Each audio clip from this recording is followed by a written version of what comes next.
Hey everybody, welcome back to the Woodworking Talk Show.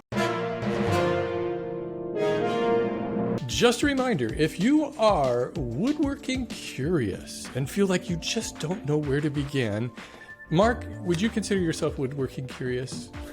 I've always been woodworking curious. Hey, it's 2021. It's a perfect time to explore those fields. That it is. If you just don't know where to begin or think woodworking is just too darned expensive, I have a free guide to getting all the tools you'll need to get started for under $1,000. Head over to mytoollist.com today and you'll be building your first project this weekend.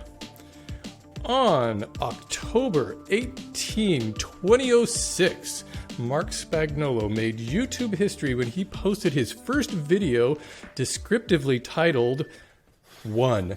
Introduction to the Wood Whisperer. You know, I don't want to brag, but my titles were pretty catchy back then. You've definitely improved at coming up with titles for your videos. How would you title that today if you were to retitle? Oh man. Five things about the Wood Whisperer you need to know. I would probably title it like, I have no idea what I'm about to start. Like, this is about to get out of control. The funny thing about titles is it's like just recently when I've gone to a more weekly schedule and trying to just like see what happens when you play the game and you actually try. In the past, even just recently, I've been doing very simple descriptive titles. What am I doing? What's its name? People can find it and search for it, but it's like, well, that's not quite how YouTube works. There's no emotion in a chair.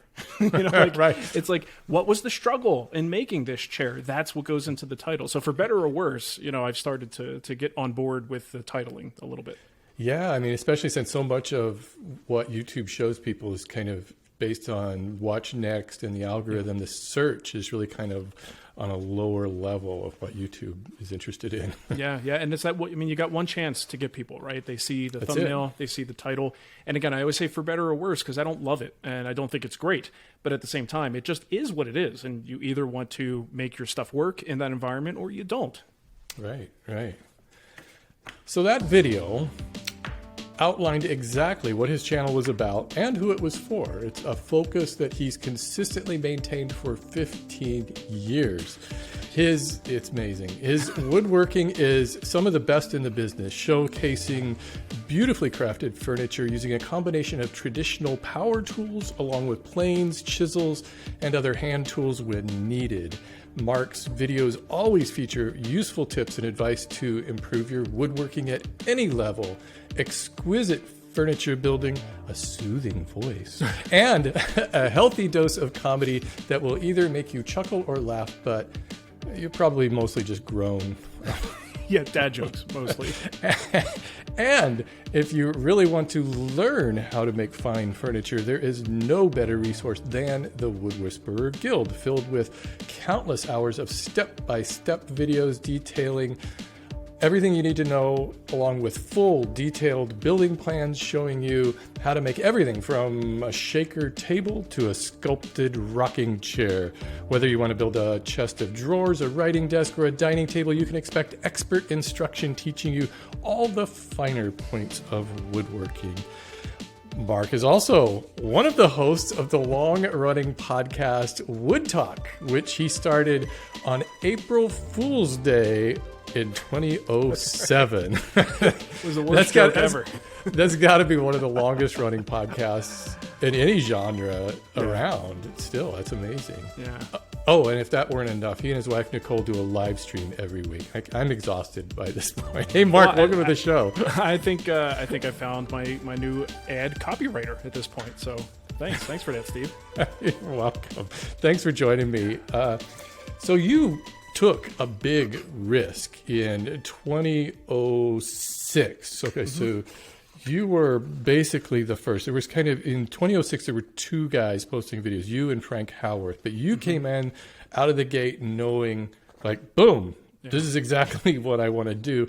And I know that you came from a science-y background. So can you give us a little background? What led up to that? Was there a straw that broke the camel's back as far as the corporate life that said, I'm ditching it all, I'm leveling up, I'm being a woodworker? You're leveling up, right? That degree I have means nothing now. Yeah, there really was. Living in Southern California, commuting about hour and 15 minutes each way to work, and carpooling, of all things, was just brutal. And I would come home and do woodworking as just like a little side thing. And we just got to a point as a newly married couple, Nicole and I, where I was so focused on just doing that because I needed to. I needed to go in there and decompress from the workday. Well, Nicole worked from home, and she needed to go out and decompress from her workday. And these, as a newlywed couple, this was not gelling together. And, at the time we didn't have children, and she said, you clearly have some misplaced passions here. I think you need to think about maybe doing a career change. And it took a long time. It took a long time for me to think that I even had enough skill to survive that way, to think that I could ever earn enough money to earn my keep as half of this relationship. But it was her encouragement over and over that she's like, you need to do this. This is where your passion is. Jump in there, because now's the time. So yeah, it was really just a terrible commute, dealing with a work situation I just wasn't in love with. And I had fallen kind of, my passion for science had kind of dwindled at that time. I had gotten more into management. I got into quality control things. It's just stuff that was not very appealing to me. It wasn't very gratifying. And I was definitely ready to do something new. I just never expected to go in this direction. My initial thing was to like make custom furniture and try to survive that way. But that didn't pan out. So that's where the idea came to, start making these videos back in 2006. Wow, that was great that she was encouraging you like that so early on. Sugar mama is what that was. And now here she was able to quit her job too. And that was the thing. Like I told her, I said, look, if you did this huge solid for me, like if I can do anything for you, it would be at some point in the future. I have no idea how long it's going to take, but I want to be able to return that favor, being that at some point you can leave your corporate job and then we could both work for this company. And then finally, it took a long time, but we finally got to that point. And man, that like the first time was scary, but at that time it was really scary because my son Mateo was already here. And now we're looking at, okay, no more sort of automatic health insurance. And now it's all just on this business. This is now getting scary. But yeah, we got through it and here we are doing all right. How old is Mateo now? He is 9 years old. Oh my gosh, that's crazy. He's almost the age my son was when I shot my first video. Wyatt was 11 years, I think he was 10 or 11, and shot that first video that I made at 2008. I remember your kids being pretty darn young. And he's 24 years old now. That's crazy, man. I don't know. Well, for some of us, we really are. This is in some ways a bit of a reality show, and people who have followed us on our journeys. It's it just cracks me up when I get people who are like, "Oh my God, look how gray you've gotten," and I'm like, "It's been 15 years. Like, should I not slack?" Yeah, it's a shame that I'm the only one around here who ages. It's going to happen to all of us if we're lucky. So. Did you go through a long list of names for the show before you came up with Wood Whisperer? And is that a name that you're still happy with and you're content with? Or is there ever a time when you kind of like, I wish I'd done something different? I do sometimes envy the people who, the April Wilkersons, the Matt Cremonas, the people who make their name their brand. I think there's something intelligent in that if you have a memorable name. I do think the Wood Whisperer is catchy. There weren't a lot of other options because I wasn't even really thinking too much about the naming aspect, and it was a conversation with my brother on a whim. This was around the time that the dog whisperer was turning into a thing, post horse whisperer, and so that was kind of being thrown around a lot. And I was like, well, it's catchy, and he suggested it. And I was like, okay, I guess that's better than anything else I was going to think of, and I just rolled with it. So it wasn't even like I had a whole list. And certainly at the time, I also wasn't thinking, 15 years later, I'm going to be living with that name, right? Like, right. And I've always tried to be like, although that's the name of the show, trying to add a dose of humility to that I didn't consider myself necessarily like I'm the Wood Whisperer. Yeah, I don't ever remember you saying, I am the Wood Whisperer. Right. Like if I'm in an article or someone writes something about me, typically they'll say, Marc Spagnuolo, the Wood Whisperer. Right. And like, it's a moniker that, of course, it's the name of my business, so it's associated with me. But the whole idea was the goal to become a Wood Whisperer, to someone who could, see what the wood needs to be, listen to the wood, pay attention to grain direction, and make something great out of it. But when you name your company that, it's just going to be synonymous with who you are. Right. Hey, I want to take you back to those very early days. And, Oh boy. Okay, I got a question here. It's a two-part question, and they all boil down to, what are you really hiding? So, okay, it's not a fake soul patch back then. It was real. The first one is, first video, comments are turned off. What are you hiding? Well, I'm hiding the obvious, which is that YouTube is not kind to things that maybe take a little bit too long, or maybe quality levels of video that were reflective of 2006 that don't meet a 2020 standard or 2021 standard. The comments on that first video, that's a video that I would probably... Oh, you had comments turned on at one point then. Oh, yeah. Because I know a lot of people early on just didn't even bother with turning on comments. Yeah, definitely. And what happens is years later, a decade later, you're still getting comments on people who found this early video making comments about things that I had no control over at the time, like quality level. And it's like, well, I'm sorry, HD wasn't on YouTube yet. Isn't it weird that people can't look at the date and they can't associate, they can't make that connection? To them, everything was posted like yesterday because it came into their feed today. Totally, yeah. And the thing is, it's a piece of our history. I think it's an important piece for people who want to go back and look at that. It's not doing anyone any favors being there, but it's part of our history, so I can't remove it. I have to leave it there.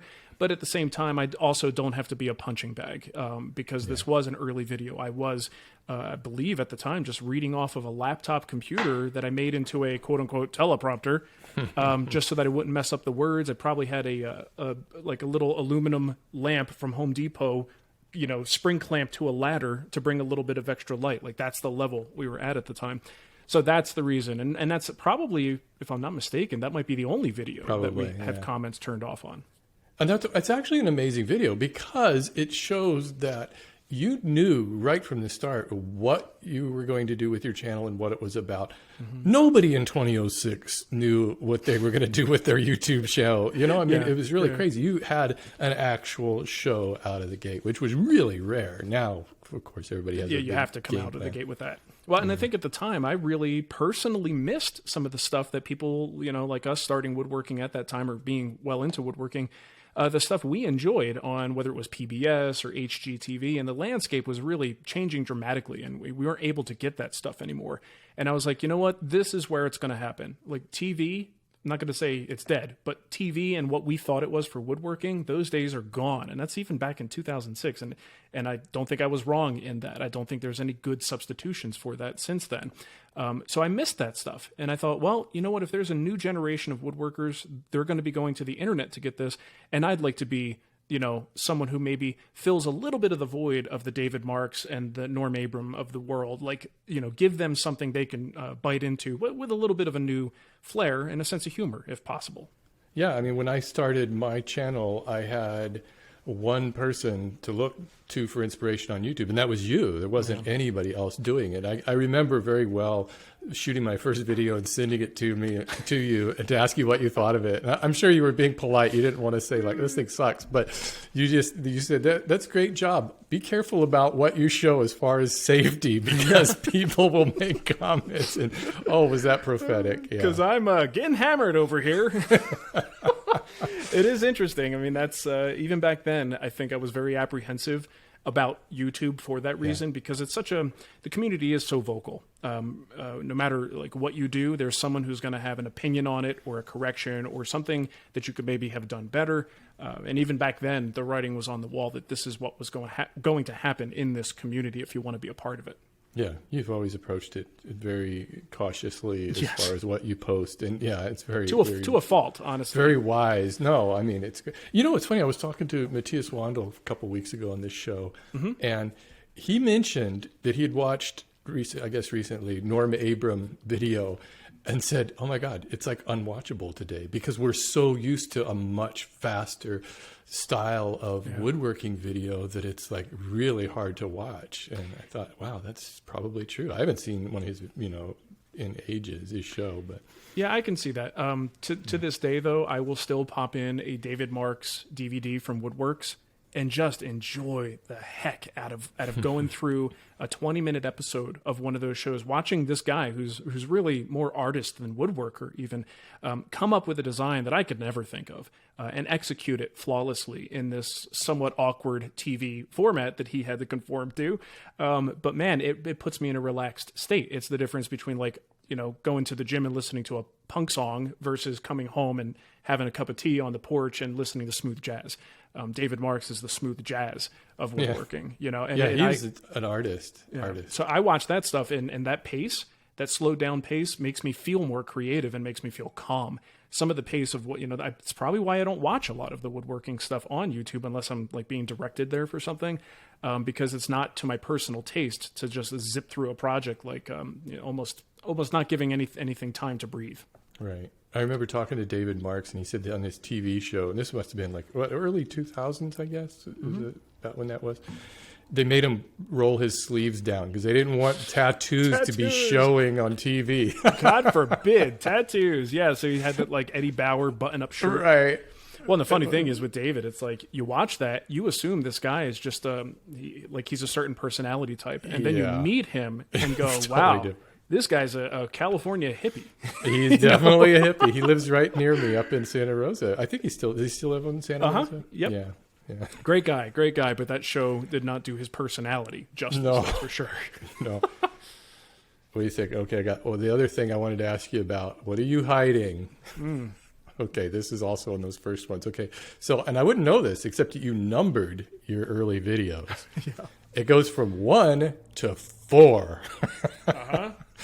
What happened to 2 and 3? Okay, so I think what you're referring to there is a multi-part refinishing series. That what I wound up doing was combining those episodes into one long video. There are a lot of things, especially in those early years, that will not make any sense to anybody who knows what the hell they're doing. Because I just would I'm trying to figure it out. I'm trying to, you know, if I get complaints that this is too long, let me see if I can compress that, put it all into one video instead of having a multi-part series. Let's put that on YouTube and see how that does. To be honest, man, there's a lot of my stuff. If you look at the dates and publication of the numbers, there are episodes where I just skipped. And the reason was I always got kicked in the nuts on YouTube, and it was bothersome to me. So there were other, you know, this is back in the day where iTunes was not really a contender. iTunes was the top dog at that time, and YouTube was just kind of starting in its infancy. So when I would look at where to publish, I would go, well, you know what? In iTunes, it's an RSS feed. People are downloading it on their iPod, their video iPods. And syncing with their computers from iTunes. I remember that. It was very frustrating sometimes. It was a big barrier to entry. But I wasn't getting, you know, you can't get comments that way. And not that I didn't want feedback. I got plenty of that on my website. What I didn't necessarily want was so much negativity. So a lot of those early episodes, I'm just like, you know what? I'm just going to put it where I feel more contentment coming from. And then later, as Nicole started to help me out, she's like, why are episodes 10 through 20 not on YouTube? I was like, I don't know. I think I forgot. But in hindsight, you look back at it and go, well, what an idiot. Why not just publish them on YouTube? But, you know, we didn't know at the time. Again, iTunes was the big thing that we were worried about. One of the things I've always admired about your show is that you're always growing, and your woodworking is always getting better and better, and your projects are amazing that you do. Thank you. But you've always managed to stay in that particular lane that you have while still growing, which is, I think, a hard one to do. In other words, I think we pretty much know we're not going to get a lot of computerized woodworking on your show. It's going to be power tool based, and then you mix in the hand tools. Have you ever, you did a little CNC, or did you not do some? I have a CNC, and it has shown up. It is not something that I've done a full project on, or it's never been a primary focus. Right. Yeah, you see some of these channels now where it was kind of funny, because I think for a long time you were considered like, wow, it's like power tool porn. This guy has so much tools. And now you look at your shop compared to what guys have. They have these massive shops with like, hey, these are my 2 CNCs, and then I've got laser cutters over here and a plasma. And it's amazing the way that's changed. Yeah, and not people can do what they want. I think that's what it comes down to. I'm doing what I want, and It's always been a thing, especially watching your growth on YouTube and watching, it's not, I don't really pay attention to competition so much, but it makes smart business sense to pay attention to what other people are doing at least a little bit and think about, well, does that make sense for me? And I have very intentionally made decisions that have harmed my growth on YouTube and other platforms by staying deeper into the niche. And part of that is because that's what I want to do. Like if there were no videography going on, no documentation, and I was like, I'm going to build a thing. I would go out there and build it in the exact same way that I build when the cameras are on. Why? Because that's what I enjoy doing. We probably could have been bigger. We probably could have grown our numbers if I had changed and honestly listened to a lot of the feedback that I got. Like, that's too complex. Do something simpler. Use more basic tools. Make your stuff a little bit more approachable to a wider audience. But I didn't want to. So then, over the years, I've just kind of held true to the things I enjoy doing, try to get better as I go. And then I would find my audience, and whatever that number is, as long as I can make a living and my family can be, provided for and everybody's happy, then why do I need those numbers to be bigger necessarily? I mean, you know how it is. You always want numbers to be bigger. But if it's going to take away from your happiness and how much you truly enjoy what you're doing, then it may not be worth it. I mean, for some people it might be. For me, it wasn't. Yeah, and I got to admire you because you pivoted. I wouldn't say it's a complete pivot, but you definitely kind of shook it up a little bit on your channel recently by kind of doubling down on a regular posting schedule. Your videos, title, like we talked about, the titles, thumbnails, everything is definitely more YouTube-y now. That it is. And you're kind of embracing the short. You are killing it on shorts. I mean, those things are doing really well. In fact, okay, so this is crazy. I did a little thing here. I looked it up. Okay, so you have a video from 14 years ago. It's got 649,000 views, respectable, 15 minutes long. How to mill a board. You posted how to mill a board, a short. 60 seconds long, 3 months ago, and you have almost 3 million views on that. It kind of like, why am I bothering posting regular videos? I don't know what to make of it in terms of like what YouTube is doing, why they're grabbing my stuff necessarily, how much my weekly posting schedule maybe is influencing the algorithm's choice of what it picks up and puts in people's shorts feeds. But those numbers have blown my mind, and I don't normally see numbers like that. Yeah. So it does raise the question of like, well, do I do more of this? Because it's not my normal audience. Those numbers are a very different group of people. It's not subscribers or regular viewers at all, because it gets on that shorts shelf on the phone, and so it's just random people finding it, and then it blows up. And it's just weird. It can take a couple of weeks before a video will all of a sudden Isn't that its crazy? traction. I have a couple that have also like yours of several million views, and they still, and it's always when there's something in them that is sort of controversial or something that can generate an either or thing. I really like what this guy's doing, or this guy's an idiot. What did he do here? Is the stupidest thing I've ever seen. Yeah. Those perform really well. That's the thing. It can be infuriating if you actually go and read those comments. But that's the thing. So what I've noticed is you post a short, my normal audience, whoever the algorithm lets see it, whatever, they're going to see it. They're probably, the normal audience or the typical audience is probably going to go, I don't like this. It's vertical. It looks like crap. I don't want to see any more of this. But then after a couple of days, those people have seen it. It quiets down. And like you said, it could be weeks. It could be even months later. And then suddenly I just saw some of these videos go straight up. And I'm like, and here's the other thing.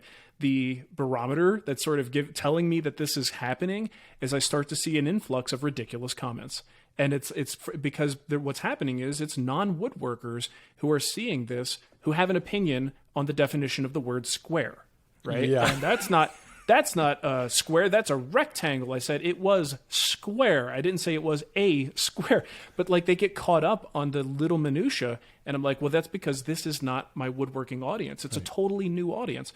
But I can't turn my back to it because it's like 3+ million. And those views. are the kind of comments that generate that engagement that YouTube wants. And so if you do something that's a little bit off or something. I did one where I had a Halloween project in the background. I intentionally set the camera up so there's this pentagram behind me that people can watch. I made it a couple years ago. It was like half of the comments are about that. And I'm like, hey, That's awesome. I'm totally okay with it. Yeah, I had a sponge, a pink sponge that I used. To wet some veneer tape. Everybody, like 80% of the comments are like, "That looks like hamburger." And you would have never thought of that. But No, it wasn't on purpose. But if you're smart about this, you'll actually make content that specifically has that thing. If you could think of like, what's that thing that's going to get people to want to engage? Right. Something silly like that. Amazingly, I mean, maybe it doesn't work if it's premeditated, but who knows? It does kind of make you put your whole YouTube like career into focus and kind of wonder, what am I doing? Am I just spinning my wheels trying to make actual project videos when they get, 50,000 views or something, and then you get a short that, I mean, I can put like, I timed myself. I came up with this short last week, which was about the lumber prices going down. I figured this is a hot topic. Everybody's talking about lumber prices, but now they're going back down. So I'll post a feel-good thing. From the time I wrote the script, I shot it, edited it, posted it, 36 minutes it took me to do that short. And it skyrockets. And I'm like, wow, why bother making project videos? Well, see, and that's the thing. I mean, I've got projects that sometimes will take me months just to build, let alone, filming and production. And I post a project that was literally, and the title sounded clickbaity, but it was totally true. It was my most complicated project I've made in years. And it took months to make. And it's one of my least performing videos. The quality and the complexity of a project is absolutely not indicative of how it's going to perform. But if it was a shop project or one of these shorts, the numbers just are through the roof. So I don't know. I'm still in this little test period of what happens with more frequent content, what happens when I try to play the game a little bit more. I'm more confused than when I started. Just in terms of I don't know where to go with my channel at this point and what makes the most sense. I think a lot of us are experiencing the same thing. I mean, I'm doing this show on my channel, which is an hour-long show that I post the full video on there, and it gets minimal numbers because nobody wants to sit and watch. They'll listen to the podcast version, but the video. But I think, well, why not just put it here? I think that YouTube is all about constantly trying the new thing. If the channels that can't succeed are the ones who found a formula 10 years ago and they stick with that exact same thing, and they don't try the new features, and they listen to too much like negative feedback and try to take that to heart when it's probably not as important as you think. Yeah, well, I mean, that's the thing. We've been doing this for a long time, and I haven't changed a whole lot in that period of time. So that's what this test was about for me, was like, can I even move the needle at this point? We're a mature channel. We are always growing slowly, but by YouTube standards, we've plateaued. Can we even move the needle at this point? I think you are. I think it's going up. Yeah, and that's what's happened. I mean, for me, with that the kind of growth that we just saw recently, I think I've added, 20,000 subs in the last 28 days. Now, for an old channel like mine, that's unheard of for me. And honestly, the only reason it happened is shorts. Yeah. Not because of those weekly videos. It happened because of shorts. It's crazy the way those shorts perform. I think that you had another good series that you're doing is the buy this, not that. Yeah. It's a great hook. Here's two tools, buy this one, not that one. Yeah. And, have you thought about maybe even tweaking those and seeing what works? Like, just don't buy this tool. I know that that sort of thing really seems to perform better. Yeah, I think the more you take a stand on something, and I think that's the trick, is I'm one of the most, like, in person, we talk about things, we talk about tools. I'm one of the most reasonable, live and let live type people you'll ever meet. And I like what I like, you can like what you like, and we can be friends. But so it's really hard for me to be more aggressive with my perspectives on things, to be like, here's what you should do, here's what you shouldn't do. But that's the thing that people gravitate toward. They tend to follow that. They like that people who are very sure of themselves. And while I'm confident in my opinions, I'm also going to tell you there are other ways to do this, and it's not my way or the highway. So videos like that, I totally agree. They would really do well. I just have a hard time being so aggressive with my opinions on it. It's hard. It's really hard. I've been doing like the A/B testing on titles, and it invariably the negatively titled video always performs better. Yeah. Don't buy this tool will perform way better than this tool is the one you should buy. Yeah, right. Totally. Yeah, but I think that's across social media in general. It always kind of... It's human nature, I think, is to see Yeah. the negative and dwell on it maybe a little bit more. Well, I mean, I do that with comments. It takes 20 good comments to get the bad one out of my brain, if it even does. Isn't that crazy? I think that... I wonder if sometimes if people understand that the power of that negative comment, even though it may just be to them, they're just flying off a negative comment. Sometimes those can just like sting. You just read it at the wrong time. You're in the wrong state of mind. Especially with young kids, a lot of times I've got to be careful when I read comments because it can't be too close to family time. Because I have found in the past that I let that influence my mood and I take that to my kids, which is so unfair to them. And it's unfair to the family in general. And I don't think that comment deserves that level of recognition in my mind. So I have to keep very careful controls about when I read things and when I engage.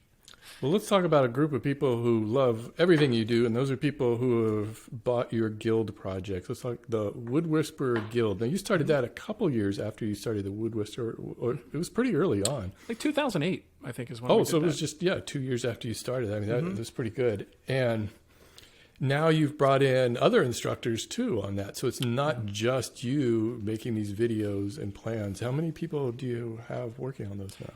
Oh, we've got maybe 6 guest instructors. I mean, it got to a point where I was doing it myself, as much as I could, but they're very detailed videos. And it's, you get into someone's woodworking that deep, and there's only so much one person can do. Most of us kind of, narrow it down to things we like to build and a skill set that we have. I just got to the point where I was like, this really, for it to become something great, I've got to get other people in here and really share this environment with them, bring them along, and let their woodworking perspective speak for itself. So it almost, where it just became this like Wood Whisperer Plus concept initially, it eventually... That's what it would be called today, right? Wood Whisperer Plus, yeah. Especially if I had an app. It would be Wood Whisperer Plus. It'd be $5 a month, $10 a month, or, next year. Right. So... with something like the Guild, I was like, I kind of see a vision that we can turn this into something like a online woodworking school. And very similar to the caliber of instructors you would find at a woodworking school who are doing this in a much more condensed format. But we give them as much, get as close to that in-person experience as we can. Let the instructor communicate with the students in an ongoing fashion. Give them as much detail as we can and let people walk through the projects, at their own pace. So it was really bringing in some of these really just brilliant, awesome personalities and great woodworkers to build this thing into what it is today. And now I'm just one of the instructors. And that's the secret sauce right there, is the personality and the fantastic woodworking too, because you're producing media content that there used to be back in the days when you would buy DVDs, there were some guys making these that were just horrendously boring and they could not speak to a camera at all. So I think we're in a much better good era. woodworker, bad presenter. Oh, some of those were just, you would fall asleep. Yeah, and it is interesting to see how that has changed, where even, some of these really old school guys who still travel and teach, I say guys, I mean, women and men, who travel and teach, but they have it's probably social media in general that has taught them that you gain followers and you gain future students by showing a little bit of personality. You got an opinion, you want to make a joke, like these things are totally okay. And the better you are at it, the better you're going to be received by people. So it's a little bit different now. Everybody seems to have, some kind of personality that you could really sink your teeth into. What makes for a good guild project? Well, I think, and this goes along with the instructor, because I think the instructor is an integral part of the project. If I have a great project by someone no one has ever heard of, I'm probably not going to sell very many. Now, if I really believe in this person and I keep bringing them back, eventually we might be able to build them up to someone with where the audience wants, that particular audience will buy their project, but not initially. So I think a good guild project starts with a good instructor. And then not that what they're building is secondary, but you need that first piece of the puzzle. So once that's in place, the piece has to be, it's got to be interesting. There's got to be something with a skill set involved, joinery type, or the person has a unique perspective that they put into this project. You got like a Philip Morley, for example, is one of my favorite designers in general. If I could be another woodworker, it would be him. He's just great at what he does, and I love his design aesthetic, and you can only get that from Phil. So I think everything he does is going to have that little taste of Philip in it. And it's just stuff when you look at it and you go, most people look at it and go, God, I'm not 100% sure how he did that. I would love to see that. And I think that's one of the hooks. If you look at it, you and I maybe look at it and go, not sure how I would make that happen. To me, that's a good candidate for a guild project. But on the other side, we still try to mix it up where sometimes you have things that are very beginner friendly, because we can still teach a very basic project at a guild level of instruction where you get those deep details. You spend the time to make sure this person who maybe just got into the craft, this is how we're going to do this. This is the design, language we're going to use as we build this fairly simple project, but we just go into greater detail on it.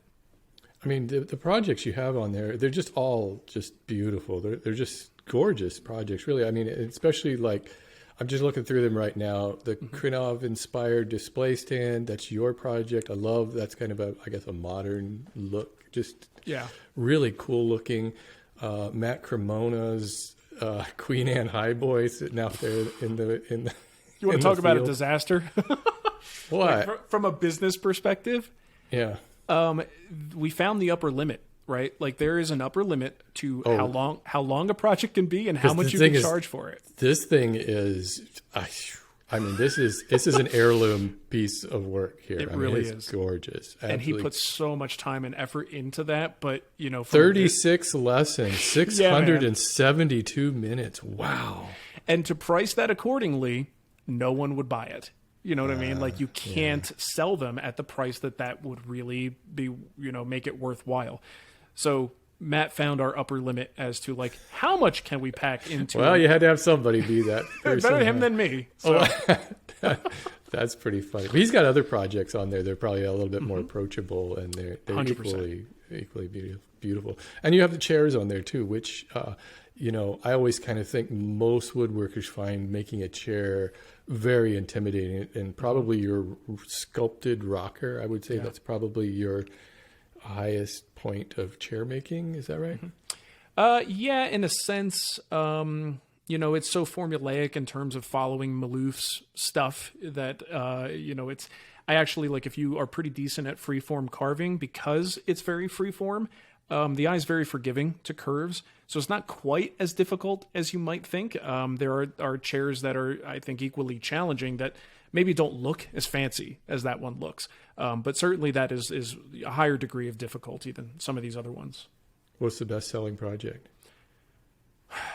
Shop furniture.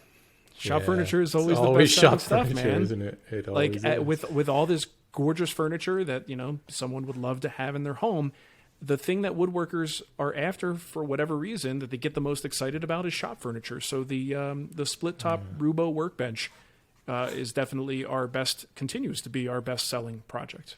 I think there's a lower risk involved. If it's in your shop, I guess you feel a little bit more inclined to take some risks than you would if it's something that's going to be sitting in your living room for the rest of your life. Yeah, and essentially you're building a tool. You're building a tool that you could then use on every single project. So I could see why people are very attracted to making shop furniture.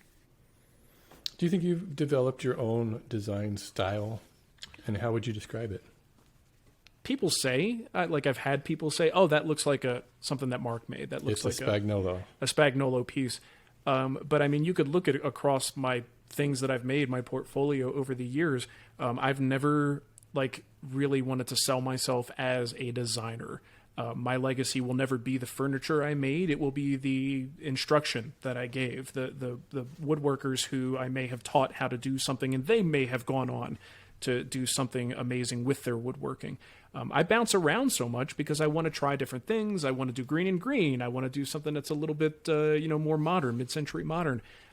So I think if I add a curve to something, that's when someone goes, "Yep, Spagnuolo design," and it's like, just added a curve, guys. You just got to own it. Yeah. Just own it. Say, yeah, man, it's sure. Spagnuolo design. That's that spag flair, baby. But in the end, I jump around so much and I do not specialize that I honestly think, it might be hard for a person to pick up, if you took a lineup of several YouTube woodworkers and put their work, that you've never seen before, put them up in a lineup, and I don't know that people would be able to pick out what I made or which one was mine. Maybe they would. I don't know. But I don't personally feel that I have a distinct style. I think one of the things I'm known for is bouncing around so much that I can't develop a style. I think style is also something that kind of has to come from outside. People kind of start to see it where you're too close to the subject to really see your own style. Mm-hmm. Yeah, I could see that. But I'm so heavily influenced, man, by like everything I see.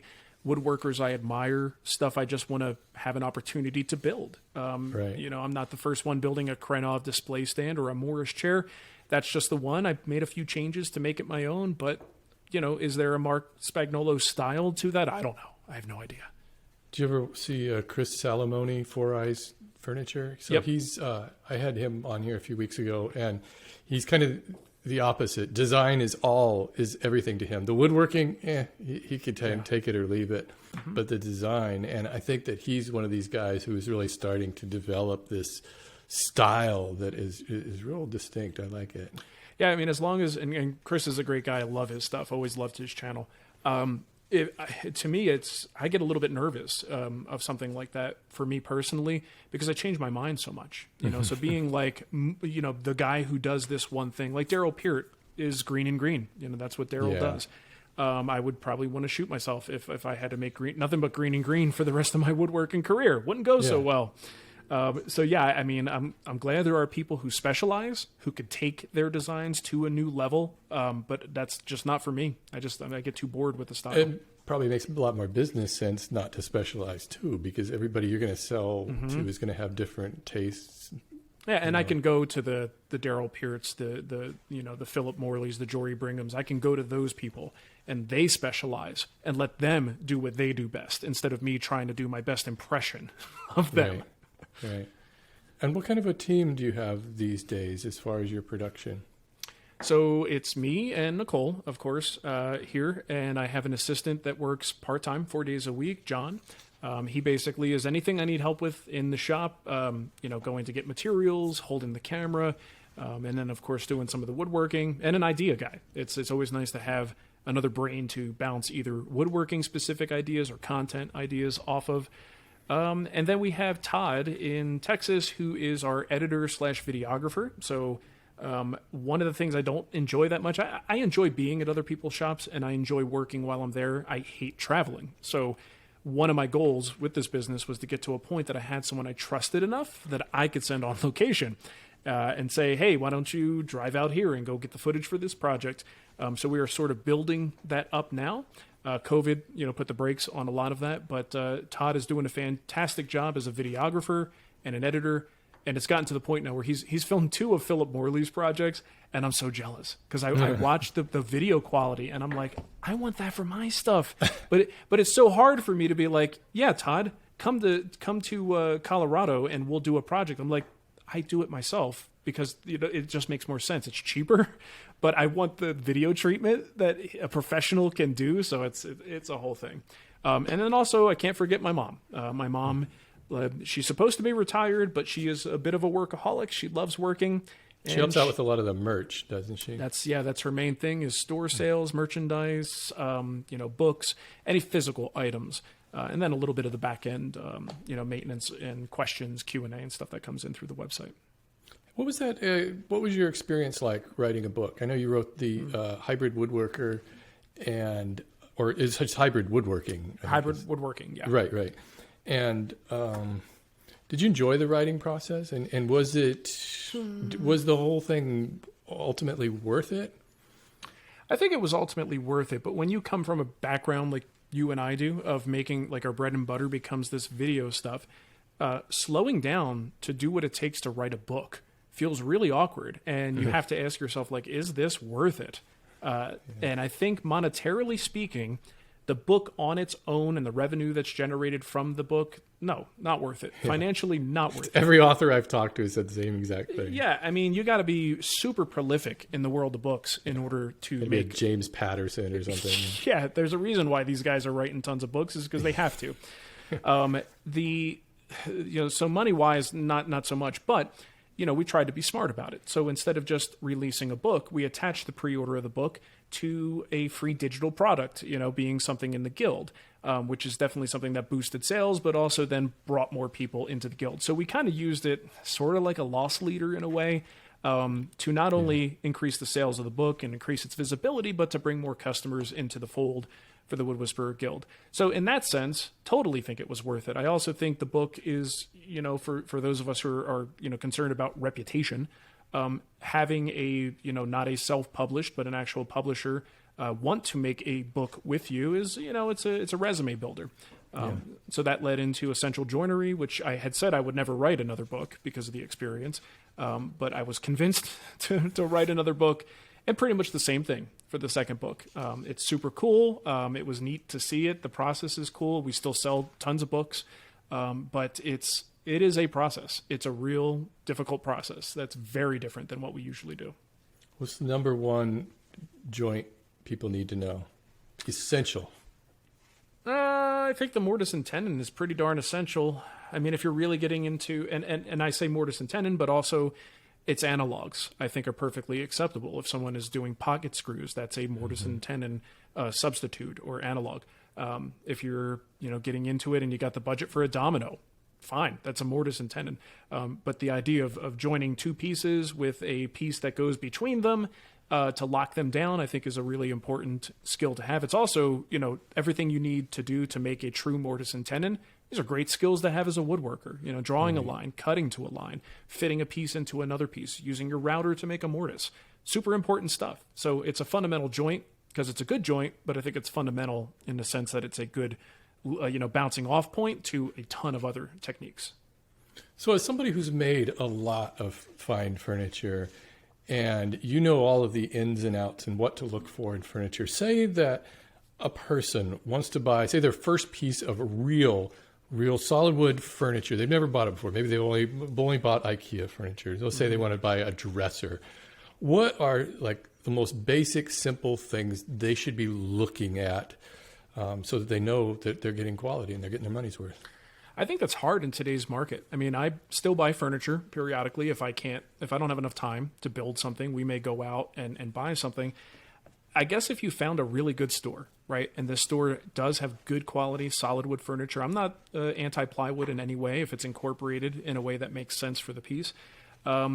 But I haven't seen a whole lot of that. I haven't seen a whole lot of furniture available in a typical store that would be, It's just not available, is it? Yeah, because it's just not practical.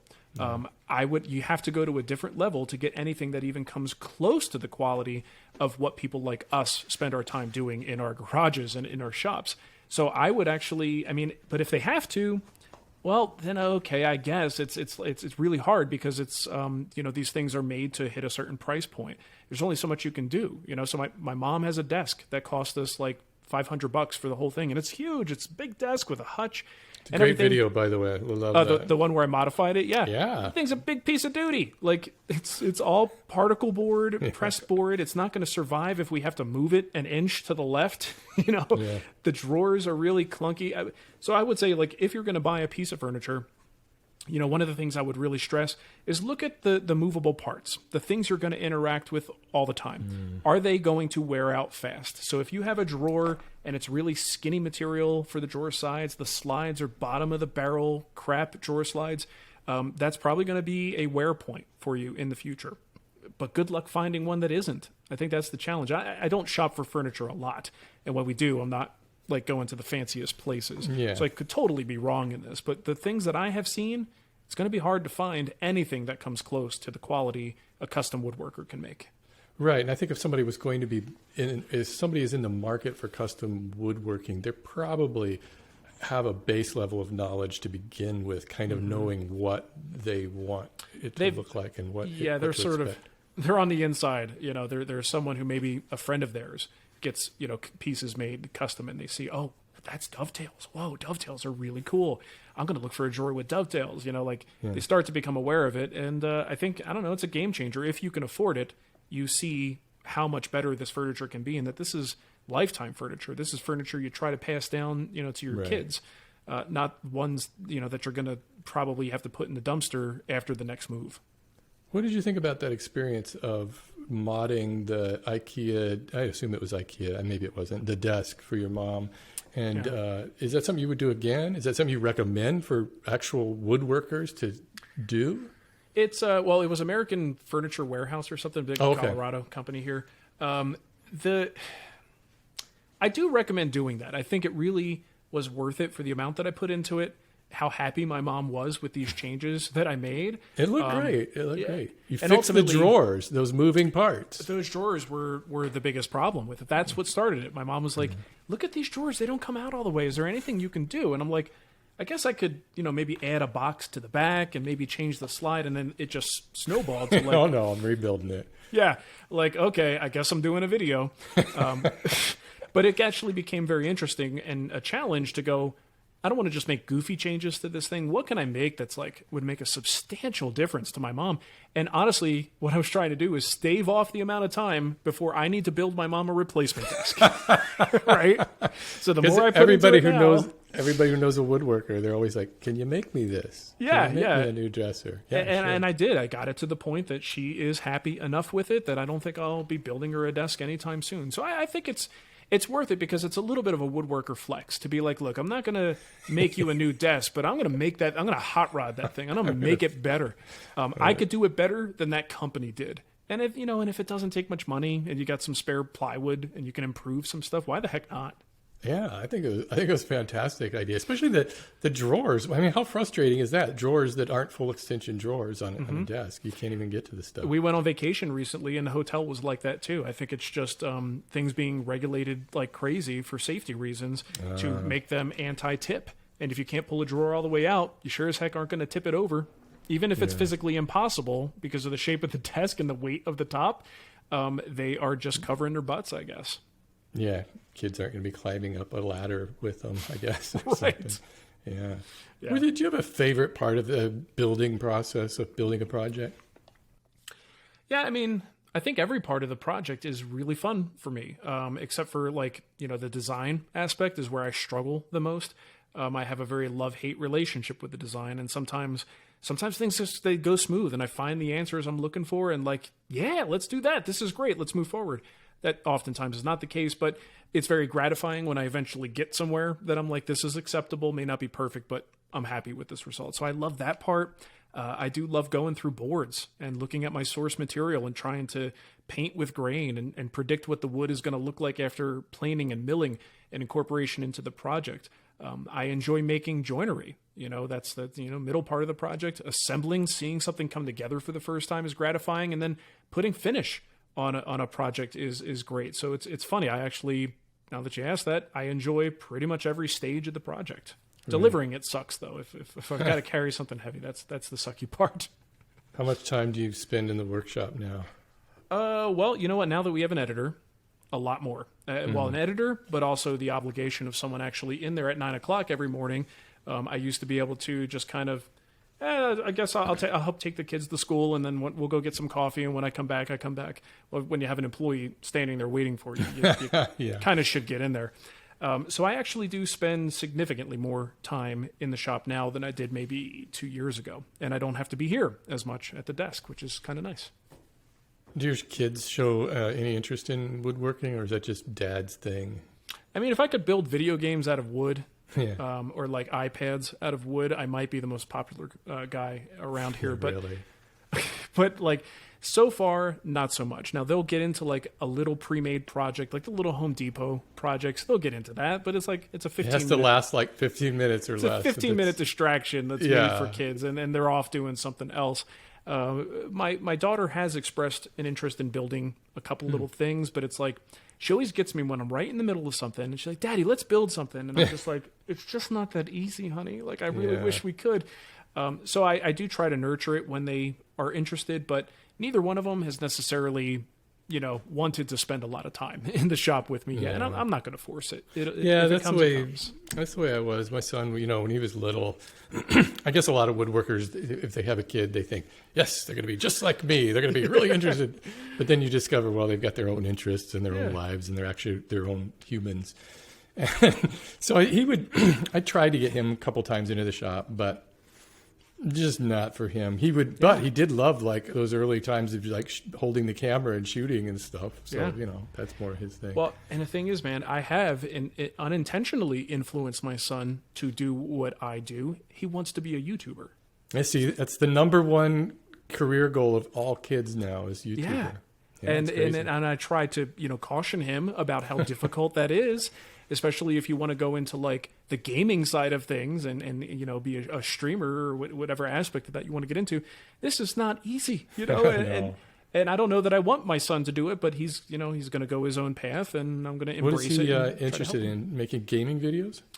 Yeah, gaming videos, but it's like, he's 9 years old, so whatever way the wind blows, he's like, because he has a channel, and we are very careful about what I let him post there, but he'll do playthroughs or, a walkthrough, and I'll set it up, and it's like, Daddy has the skill to actually make it happen, so I guess if you want to do it, let's do it. Get the little Elgato Stream Deck set up for him. So he's made some of those, but then recently, it's a big shift. We should have made an announcement about it because his audience might get upset, but he shifted to opening Pokemon cards. Oh, there you go. So, a little bit of a difference, but he loves it, and it's just for fun. Obviously it's kid content, so thankfully comments are turned off, and like 5 people watch it, and he's super excited. So, yeah, my son posted videos back in early days of YouTube, and then as he became a teenager, he deleted them all off of there. And I kind of wish he had kept them because I actually kind of liked it. It was kind of cool that he was doing these. They were just dumb. He did some like Lego animation, videos and stuff, but they're all gone now. And I don't know if I don't even know if we have them exist anywhere now. So they're just gone. So far, for that same reason, anything I've helped him or edited down for him, I've been throwing on a hard drive. I'm like, there's going to be someday, like, I want to watch this, and I know he might be embarrassed by this, especially like when his voice changes. Yeah. And he goes back and goes like, I don't think I want that video there anymore. So who knows, though? That's what happens. Yep. Is there anything new in woodworking that interests you that you're thinking about exploring, or is most of like the robots and stuff would just be outside of the range of what you are interested in? Yeah, the funny thing is I live a very, weird sort of dichotomy in my life. I love technology, but I love it in terms of like home theater, computer gear, PC gaming. Like these are things I'm really into. But in the shop, one of the reasons why I gravitated to woodworking was because it was a step back. It was taking things a little slower. It was a little more hands-on. It was everything that my day job wasn't. Totally on board with you there, yeah. Yeah, so I enjoy getting that sawdust in my face. The CNC is something I have incredible respect for. I know people who incorporate it really well into their furniture making and make amazing things. And the tech side of that is a little bit compelling to me, but when the tech gets too mixed in with my woodworking, I kind of just start to go, I wanted to do that with my router today, not necessarily with the CNC. So yeah, it's all that stuff is very interesting to observe, to watch. I will watch it from a business perspective because it certainly makes sense for me to maybe offer a course on getting started with CNC, but it won't be me teaching the course. It'll be someone who specializes. So yeah, for me, what's old is new, and a lot of times it's an old technique that I haven't explored yet that maybe I'll bring that to the forefront and do that on the site. And maybe it'll be the first time other people see it too, but it happens to be 200 years old. you know? Yeah, I always like to distinguish the difference between kind of your home hobby woodworker and a professional environment. If I was cranking out actual furniture and needed to sell that on a retail level, yeah, man, I would have like all the robots and everything trying to crank that out as much as possible. But I think, though, from a home workshop, that's why we're seeing so many people drawn to hand tools these days. It's just a different way of approaching woodworking where the process is the thing. Yeah, and they're not doing it necessarily because they go, well, I've done the research. Turns out a chisel's the fastest way to get this job done. It's like, right. No, they are doing it because of the journey of how like good it feels to sharpen a chisel so sharp that it just slices through a piece of cherry like it's nothing. That's so gratifying and so fun to do. It's not about, it's not even necessarily about the finished product all the time. It truly is about that journey. And I don't think that's going to change very much for some people. Right. How's the podcast doing? Pretty okay. I saw your I haven't listened to the latest one, but I saw the title of it. I assumed it was a clickbait title, like "We're retired" or something. Now that's the one place in podcasting I have always done titles to make you go, "What the heck Because the titles happened? have nothing to do with what you're talking about on that No, podcast. and it's great. The best thing about it is like in voicemails, when people call in and reference an old episode, and it's like, yeah, I was listening to episode 206, Mark's Balls, and they don't laugh, they're just letting you know where the question is coming from. Yeah. But yeah, the podcast is a lot of fun. We are lucky to have, a sponsorship with Rockler so that financially we don't have to think about it. We just do the show. It's twice a month. The three of us are really great friends, and I think we have a decent chemistry that we actually all three of us truly enjoy doing the show. It's just making time for it. That's always the challenge.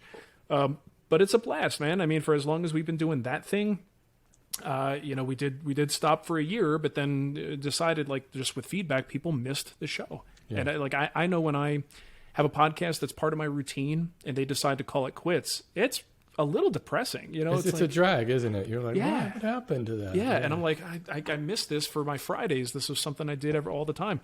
So I got it. I totally understood. It was just, how do I make time for this? And then that's what happened. We moved some things around, and it's never been better. We've got someone, a great lady named Margaret, who helps us out with the social stuff, because, for all three of us, this is a side project, right? Yeah. It's something we do on the side. We're glad to do it, but it's not something that we consider a primary part of our businesses. So doing the social side of this, there's so much potential that we could do to have fun with the audience, but none of us has the time. So Margaret is fantastic. She gets a little bit of money, but she mostly volunteers her time to just help us be out there, just to let people know there's a show that they can listen to this week. As simple as that is. So she's been a big help keeping things going as well. You guys are so polished at that. You don't really talk over each other, very often, which I always find that hard to do. So you have a real great sense of how it all comes together. Yeah, it's tricky. I think it'd be easier if we were in person, but we've been doing this so much. First it was Skype, and now we're using Zencaster for the communication side of things with local recordings. You start to get a feel, especially you work with the same people for that long, you get a feel for that timing. And in fact, I'll tell you, the first time we recorded together was at some woodworking event. We recorded together, and it was super weird. It was super weird because we're used to giving each other a certain amount of time and having no eye contact, because we don't record with video. Because some of it's usually Shannon's connection that tends to crap the bed. So we just no video. It's just purely audio. And that's the cues that we use to know when a joke's coming, when to let someone, let something hang out in the wind, or when to follow up and not let too much dead space, hang out there. Hey, so what's ahead for the Wood Whisperer? Anything you can clue us in on? Yeah, speaking of plus, Wood Whisperer Plus. The plus. Everything's a plus. I want a plus. Yeah, all you got to do is just say it. That's all it takes. I am thinking about, we've got a Patreon campaign that we use. It's mostly supplemental. It's not something I've ever even pushed on YouTube directly in a main video. It's just kind of to help people support the live show. I'm thinking I might do something a little bit different with that. I might start to do this thing where, when we edit a video down, there are always clips, pieces of information that I cut for time. And it's not that it's just a bad thing. It's just when I have to rank these as how important that piece of information is. If I need to cut this video from 40 minutes to 20 minutes, something's got to go. So my thought is I think some people, and these may be people who are already supporting us anyway, give them a little something extra. Let's not destroy and just lose all that information. Let's make 2 cuts of this video. The one I was going to publish anyway, and then the one that would have just been lost information, and maybe these people might have some interest in that. So we're going to start to bolster the Patreon campaign a little bit by putting some of this extra stuff in there to make it a little bit more, something that's worth paying for. Wow, that is super smart. Hopefully you do it. We'll see how it goes. Well, Mark, congratulations on all the success of the Wood Whisperer over the years. God, 15 years. That's amazing on YouTube. I can't believe it. Yeah, it's hard to believe we've been doing it that long and that we still care. In the sense of I'm not over it. I'm still clawing away trying to figure this out and trying to make the best go of it. possible. You'd think we'd have it figured out after 15 years, and we definitely do not. So Nobody does. We're all just kind of throwing things out there, see what try to happens. figure it out. Yep. But I think that the fact that we're constantly trying that is really what matters. I agree. On YouTube. Yeah. And I want to thank you for inspiring me to make my first video back in 2008. Didn't have a lot of people to look to at that point, and you were the guy. Yeah. Well, and you know what, man? You changed the game too. You came along, and while I was publishing videos on YouTube, I would say you are the first woodworking YouTuber. And I mean that in the sense of, here's this new environment with new rules and a new posting frequency. How do we harness that? And you did it. So, you were definitely someone that I looked to look at, like, wow, look at how Steve handles this situation, how he handles his content. So yeah, I think you definitely deserve a lot of that credit too for changing the direction because guess what? There's a lot more of you out there now than there is of me in terms of the type of content people make. You definitely paved the way for that. Well, I really appreciate that. I'm going to have you back on the show. I barely even got into your live stream. I wanted to ask you about that too. I'll have to do that next time, because that is its whole other thing. You do that religiously every week, and so it's one of those things that like 3 years go by and we're like, wow, we've done this every week for like 6 years now. Yeah.